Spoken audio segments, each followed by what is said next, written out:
Welcome to Downtown Sports. My name is Downtown Stephen Brown, and in today's video, guys, the Maple Leafs have made huge changes to their lineup ahead of Game 3, so let's go over them. So just like we talked about in yesterday's video, they will be reuniting John Tavares with William Nylander. But the thing about the new look lineup that sticks out to you the most is probably scratching Timothy Liljegren for Justin Holl. Timothy Liljegren and Mark Giordano have spent the majority of their minutes playing with each other ever since the Maple Leafs acquired Giordano at this year's trade deadline. And if we're looking over their numbers in terms of the shot attempt share, the actual shots, the expected goals, the scoring opportunities, the high danger shot attempts, and even the offensive zone faceoff percentage, you can see that they were very effective playing a more defensive role. Mark Giordano and Justin Holl have played together, but maybe about 4 or 5 games worth of ice time. But in those limited minutes, they've performed good, but not as well as the combination of Giordano and Liljegren. If we're looking at the numbers so far through 2 games for Mark Giordano and Timothy Liljegren, though, they haven't necessarily been the greatest. They're getting outchanced and kind of killed in some heavier defensive zone minutes. But that is only a 2-game sample. I think the switch between Justin Holl and Timothy Liljegren more so has to do with Sheldon Keefe wanting to get a guy back into the lineup who, in terms of the shorthanded time on ice, was second among Maple Leafs defenders. And he did play 13 less games than TJ Brodie. If he would have played all 82, he probably finishes the season as the Maple Leafs time on ice leader on the penalty kill.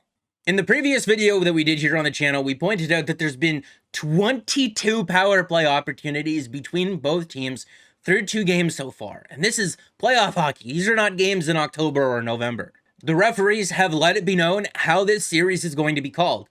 And as long as things remain consistent, that's the precedence that's been set, and both teams just have to adjust to it.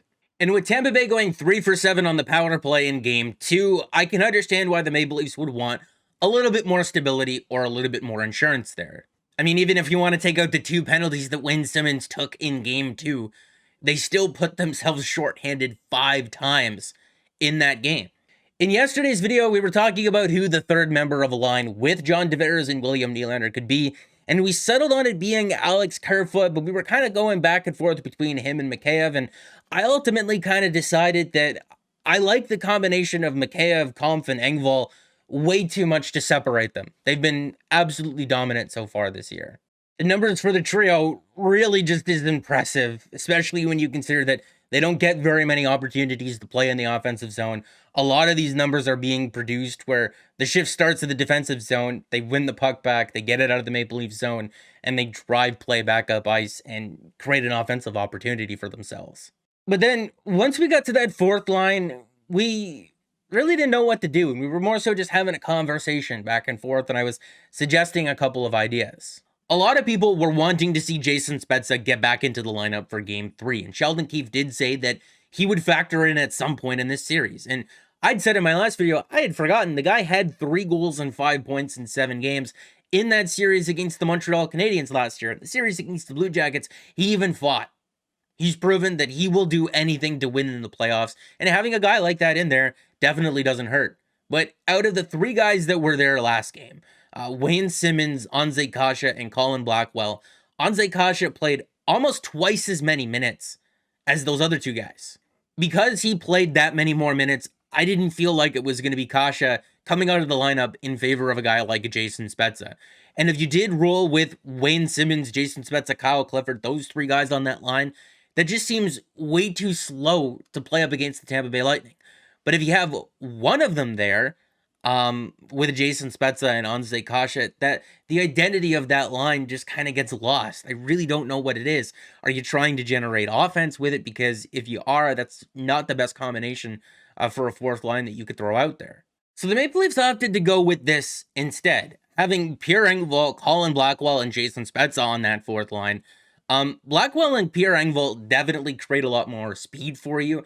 And Pierre Engvall on that line, every time he's played on the fourth line this year, the fourth line's been awesome. Pierre Engvall has taken a lot of steps forward this year to be more of an offensive play driver. That's carrying the puck into the offensive zone, making his shot more effective, and finding others. And Colin Blackwell, when the Maple Leafs first acquired him from the Seattle Kraken, this was a guy who was on pace for 17 goals over an 82-game season, playing on a team that really didn't generate a whole ton of offense. And the year before that, playing for the New York Rangers, playing in a more offensive role with guys like Artemi Panarin and Ryan Strome, he was on pace for over 21 goals in a full 82 game season. So this is a guy who has a bit of a nose for the net, an underrated shot, can play center, is defensively responsible if you need him to be. And Jason Spezza playing on this side here doesn't really have to worry about carrying the puck. He can just worry about feeding sick passes to the middle of the ice and generating offense that way. We showed it in the previous video, but the reason why you would be reuniting William Nylander and John Tavares together is because that line with Kerfoot and Mikheyev really struggled to generate much of anything in that game. They didn't concede very much either, but that's not a line matching shutdown combination. That's an $11 million player. You need offensive production from him. Putting William Nylander there definitely should help out. Who had food poisoning before game one. So if his first two games hasn't really impressed you so far, food poisoning, I mean, I'm sure a lot of us have been there, done that before. It's not very fun. So with that Tavares line not really generating a whole too much in game two, I can see why Sheldon Keefe wanted to reunite William Nylander and John Tavares and maybe put together a little bit more of an offensive fourth line. My whole problem with that fourth line is I just really don't know how much they're going to play to really be effective. I would almost just rather shorten the bench. And I really do like that combination of Pierre Engvall, David Kampf, and Ilya Mikheyev. I think there's a little bit of mental gymnastics going on here from Sheldon Keefe, but we'll see. But hindsight is king, right? I'm sure if that fourth line plays like 8 or 9 minutes tonight, and I'm sure they'll find more minutes for Pierre Engvall because he usually plays more than that every game. If they end up scoring a goal, who cares, right? If this is what the Leafs believe in, then fine. I'm good with that. But if they lose tonight, I know a lot of people are going to look at the lack of physical presence there with going from both Simmons and Clifford to just one of them to none of them. I haven't felt that they've gotten physically dominated in this series. And again, if the refs are just going to call everything, then it's up to them to adjust. And this is their attempt at making the adjustment. Maybe it's an overcorrection. Wayne Simmons took 2 penalties in game 2, and they weren't very good penalties to take. But even if you take away his 2, the rest of the team took another 5. You know, discipline was something that the team as a whole could have worked on. And Wayne is a veteran player. He's played over 1,000 games in the NHL. I felt like you could have sat him down with the rest of the team and had a conversation about needing to be more disciplined. And you could have still had that physical element in for game 3. If the refs are just going to call everything, having that extra grit and that extra toughness can hurt you, like it did for the Leafs in game 2. So I can understand wanting to have more offense in the lineup, but if they switch up the precedents here for game 3 and they just let everyone play, I